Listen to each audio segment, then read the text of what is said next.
aujourd'hui pour un nouveau résumé de livres. D'une manière générale, la plupart des livres que je lis depuis plusieurs années sont essentiellement des livres dits pratiques. Il y a parfois quelques biographies de personnes qui m'inspirent, comme celle d'Elon Musk ou de Steve Jobs, mais aujourd'hui, je suis fier de vous résumer un livre de Serge Marquis intitulé « Le jour où je me suis aimé pour de vrai ».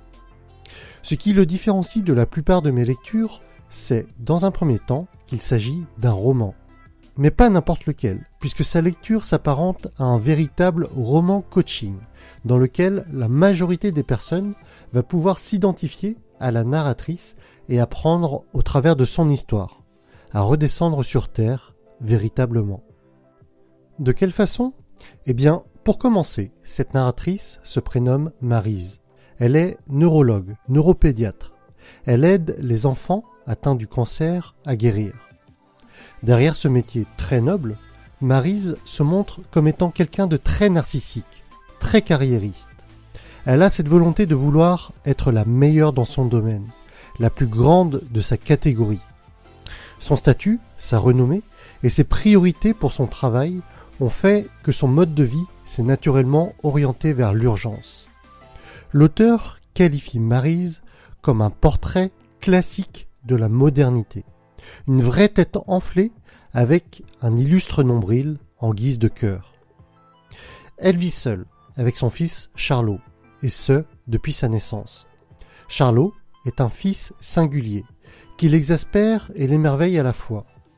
Âgé de seulement 9 ans, celui-ci la confronte à des questions philosophiques désarmantes de vérité.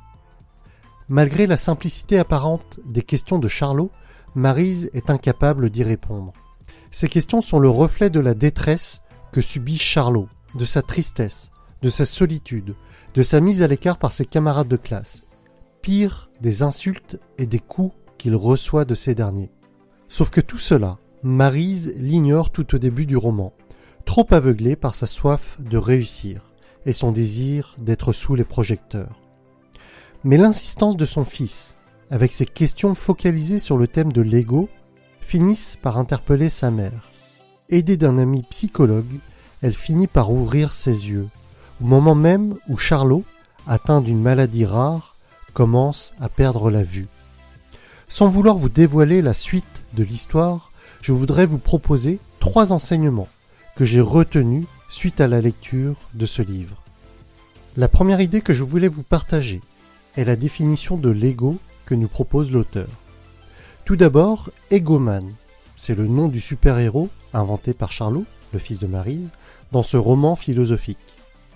Egoman a des milliers d'identités, capable de passer de l'une à l'autre en une seconde. Il squatte la tête des humains et leur permet de croire qu'ils sont uniques. D'une manière générale, l'auteur décrit l'ego comme un oignon. Un oignon, c'est une multitude de pelures.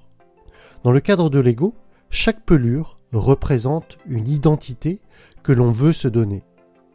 Prenons un exemple pour illustrer cela. Si vous allumez la télé et que vous tombez sur un match de tennis avec 2 joueurs que vous n'avez jamais vus, disons un Chinois et un Roumain. Après quelques minutes, le processus d'identification se met en place et vous avez choisi le Roumain ou le Chinois, peu importe.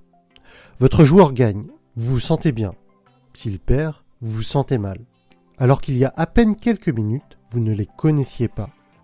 Ce processus d'identification va générer du confort ou de l'inconfort. On peut ainsi souffrir pour des raisons totalement inutiles.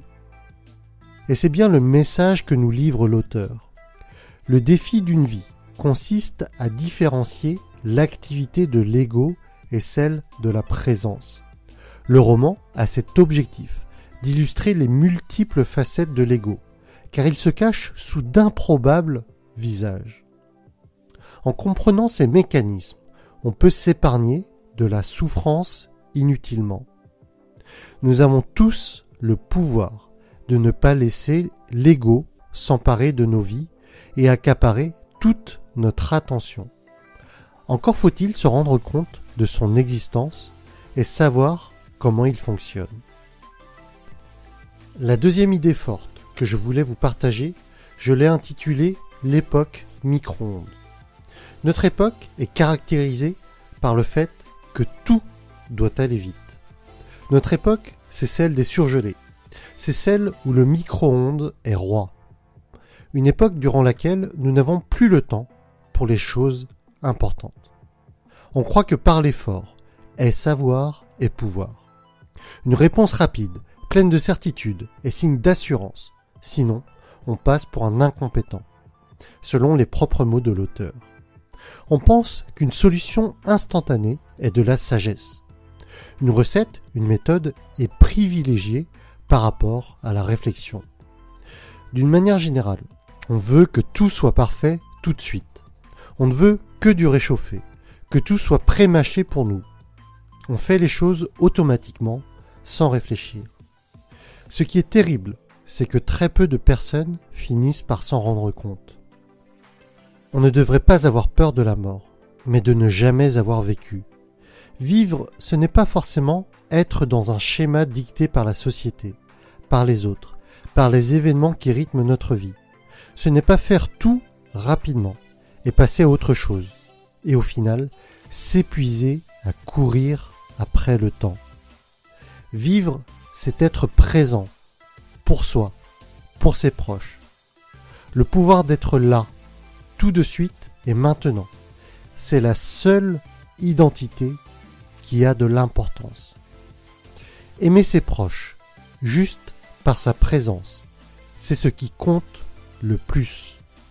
Se rendre compte de cela, c'est un pas énorme pour les personnes qui ne prennent jamais le temps de prendre le temps. Ne faites pas partie de ces gens-là, qui se pressent tous les jours au travail, et qui, lorsqu'ils prennent des vacances, de temps en temps, se pressent encore parce qu'elles n'en ont pas beaucoup. Au final, ils ne vivent jamais vraiment. Ces personnes sont pressées en continu et finissent assurément avec un burn-out, dans le meilleur des cas. Sachez vous déconnecter.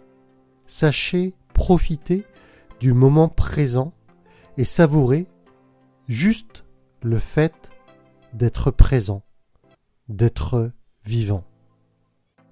La troisième idée que je voulais mettre en avant, c'est que si Egoman avait un animal de compagnie, eh bien, ce serait un hamster. Mais attention, pas n'importe quel hamster. Ce dernier, au lieu de japper, aurait une roue magique, produisant tout un tas de pensées négatives et inutiles. Des pensées par rapport à l'impression d'avoir raté sa vie, ou encore ne jamais pouvoir devenir ce qu'il faudrait.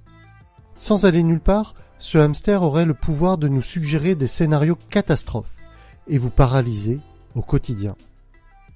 Ce hamster, nous l'avons tous en nous. C'est lui qui nous bloque, qui produit nos pensées limitantes.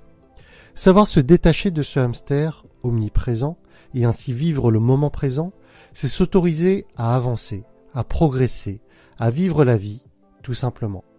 En faisant ainsi, on s'autorise aussi à aimer. Quand je dis cela, ce n'est pas dans un sens passif, c'est-à-dire que ce n'est pas laisser quelqu'un d'autre nous aimer, mais au contraire, c'est se brancher sur sa capacité à aimer, sans rien attendre en retour. Aimer ses proches, ou sa moitié, bien entendu, mais aussi ce qui nous entoure. Aimer le son du vent dans les feuilles d'un saule pleureur. Aimer les caresses des rayons du soleil sur sa peau lors d'une sieste sous ce même arbre, par un temps ensoleillé. Aimer les sensations de bien-être et d'apaisement suite à une balade en forêt. Au final, on en revient à cette idée qu'en vivant le moment présent, on est simplement soi, sans artifice, sans avoir ce besoin de vouloir être parfait. On ne déçoit jamais. On ne juge rien. On est juste connecté à ce que perçoivent nos sens. On vit pleinement. On prend conscience de ce qui est le plus important, le fait d'être vivant. Et voilà pour cette vidéo. Je voulais juste conclure en vous disant que j'ai beaucoup apprécié la lecture de ce livre et qu'il est très riche en enseignements, en plus d'être très agréable à lire. L'auteur, Serge Marquis, est spécialiste de la santé mentale au travail, au Québec. Il donne plus de 150 conférences par an dans le monde. je vous invite fortement à vous procurer cet ouvrage aux éditions Point. En attendant, je vous dis à très bientôt pour de nouvelles vidéos. À très vite.